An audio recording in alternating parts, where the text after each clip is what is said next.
Mike. Welcome back to the channel. We are at God Designs right now. We about to go over some of my build, kind of get you a feel of Kevin so you'll know who you're dealing with. A lot of y'all ask me how to contact me. I'm not the one that actually does work. Kevin does the work. Kevin at God Designs, I just record a lot of his products, a lot of his builds. So let's get it.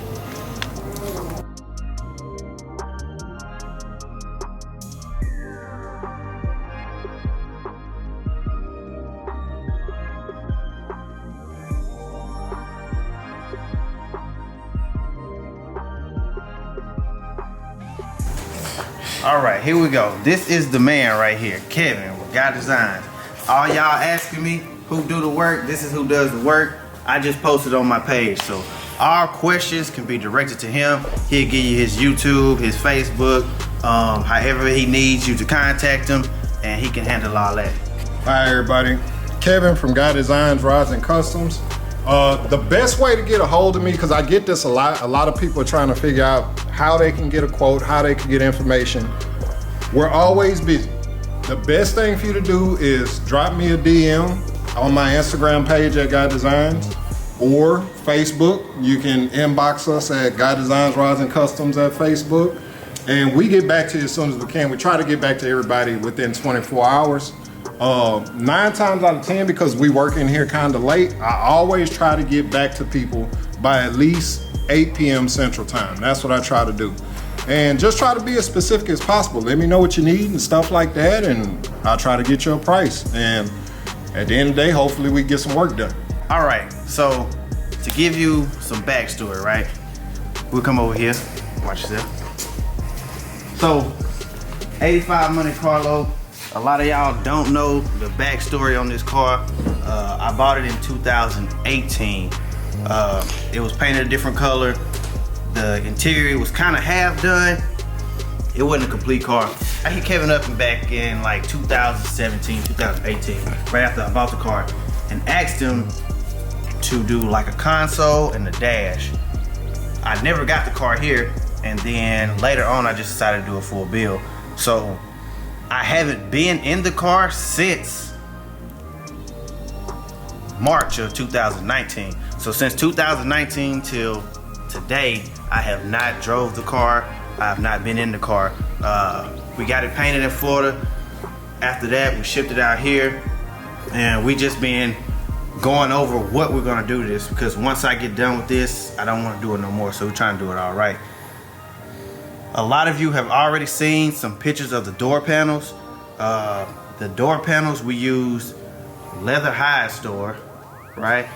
Yeah, that was Leather High Store. Leather High Store provided us with that material. Very, very good material, very easy to work with, and it has a very supple feel to it. That's what I like about it. Compared to a lot of the other companies that I've worked with, Leather High Store has a very good product when it comes to this particular medium.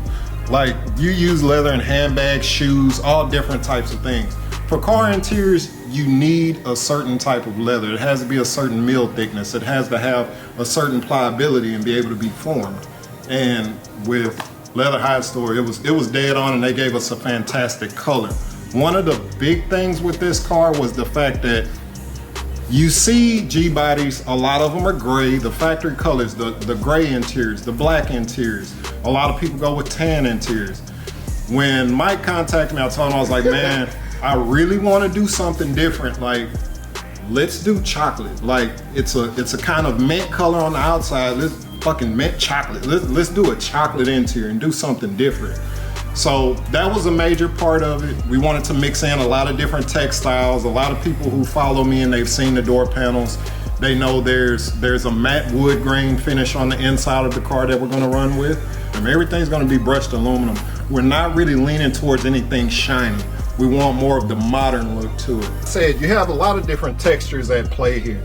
For one, it's all full grain leather, and that was one big thing with this vehicle. We wanted to do leather throughout the entire vehicle, which is pretty rare for custom interiors, unless you're getting into the more high-end builds. This one in particular, like I said, full grain leather. We did the brushed insert, the brushed aluminum insert at the top, brushed handles to match. that textile will flow throughout the entire vehicle. You're not gonna see any type of shiny chrome or anything like that because it's kind of played out. You know, it dates the vehicle, and that's something that we don't want to do. And then we came in here with the wood grain that kind of correlates back to the chocolate brown interior. Because I remember when I sat down with Mike when we initially talked about the build, the one thing that I kept pushing to him is, let's do something sleek, elegant, but also on a grown man level. So let's think more of like gentleman's cigar lounge for the interior of your vehicle. I was thinking ratchet. Yeah, he was thinking ratchet and we ain't doing it. So that's where we went with it. And what happened was, once the original plan was to build the door panel, we were gonna make custom seats for it, you know, wrap all the paneling and everything and put the custom accents in. The thing that we ran into is, once I created this door panel, it created a mood for the vehicle. And once we created that mood, we had to find a way of making it flow throughout the entire vehicle. Looking at the dash and how square it is and how round and modern this is, we realized the dash is not gonna work. And that happens a lot with the builds here in the shop. And one of the main things that people know that I do is I have a tendency to let the car speak to me.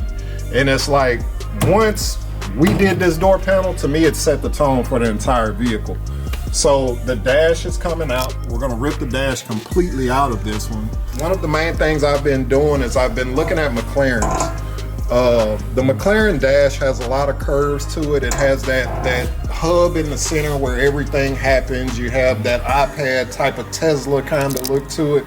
And that's probably what we're gonna aim for with this one.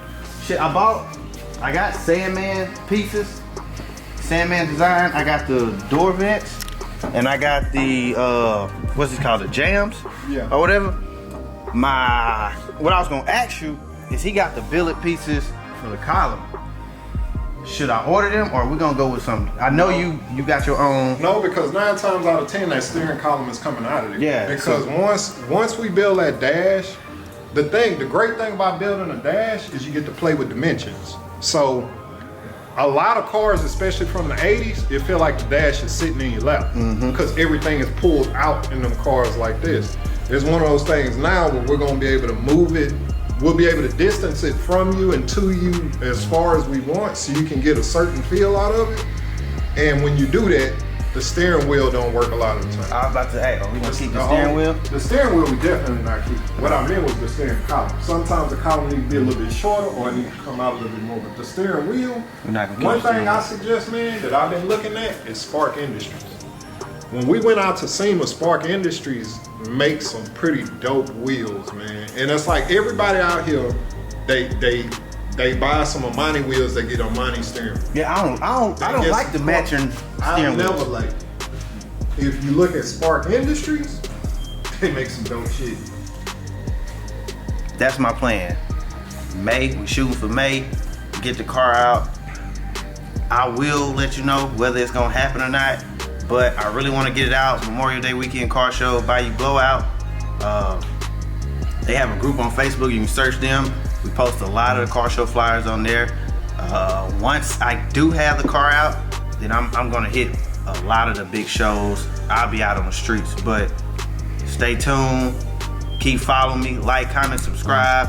Let me know what y'all think. Let me know what you want to see. Let me know what you want to know that I didn't hit on already. But we getting back to work on it. I know it's been a little minute. We're back to work. Kevin back to work. Yes, sir. We're gonna put out some dope shit and follow Guy Designs, because little by little, anybody who follow me knows as I work, I like to post pictures. I like to, because I remember when I first started out, one of the major things that I wondered was, how in the hell did people build this stuff? So as I build, I have a tendency to constantly drop pictures, not as a step-by-step, but more of a amortization schedule. This is where it started and this is where it's going. So you'll get the still pictures there, you'll get all the video on Mike's page, because I'm just too busy for all yeah, we gonna get you some videos of how he builds this stuff, the stuff he wants you to see. Like, we can't give y'all all the secrets, man. We can't give you everything, you know what I'm saying? The game is to be played, you know what I'm saying? But that's it, man. Stay tuned. Hit that notification bell so you'll know whenever I post. Holla. it.